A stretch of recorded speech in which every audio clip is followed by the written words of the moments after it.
Everyone has dreams. And if we are talking about dreams, these are not the dreams that we have whenever we sleep. But we are talking about the dreams that has something to do with our conscious goals, hopes, and dreams for the future. How about you? What is your greatest dream? Do you dream of becoming a doctor who works hard to save lives of people with serious ailments? Or do you want to be a teacher who creates and delivers engaging lessons to the diverse group of students in all levels? Or do you dream of becoming a lawyer who is also known as an attorney, who advises and represents natural and juristic persons in legal matters? Or do you want to be a policeman to help people who are in danger of physical harm and thereby help in creating and maintaining a feeling of security in the community? Or is your dream is to become the richest person in the world who has a financial stability and freedom? Or is your ultimate dream become genuinely happy and inspire other people? What is your greatest dream? Indeed, everyone has dreams. Some have a better chance of coming true than others, but it doesn't stop us from dreaming. However, what happens to a dream that is postponed?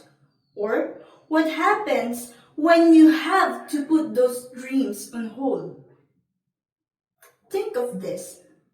What happens to a dream deferred? Before we get into the poem, let me give you a history lesson on a specific time period. In the 1900s, most African Americans lived in the southern states, and they worked in cotton fields, tobacco fields, sugar plantation, or rice plantation. But in the 1920s, Southern Black Americans had their first opportunity whether they should stay in the South where it was segregated and they weren't seen as citizens, or they could be extremely brave and move away from the only place they have ever known and look for better opportunities. At this time, a large number of African Americans decided to move to the northern or Midwestern states. Some moved for job opportunities, some wanted educational opportunities, and some just wanted to escape the racism and the violence they were experiencing from the South. Several African American citizens fled the only land they ever knew with the hopes of being recognized as a citizen. At this time, they call it the Great Migration because people were migrating to the northern and Midwestern states. As the 20th century progressed, Black culture was redefined in these urban cities.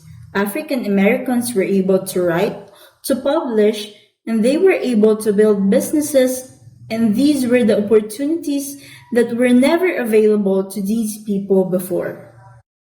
One of the cities that became populated was Harlem in New York City. This is a center of a lot of activity wherein many well-known artists gained their popularity. For example, writers.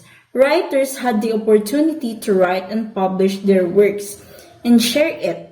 And it's like they are gaining their voice so people could read their thoughts.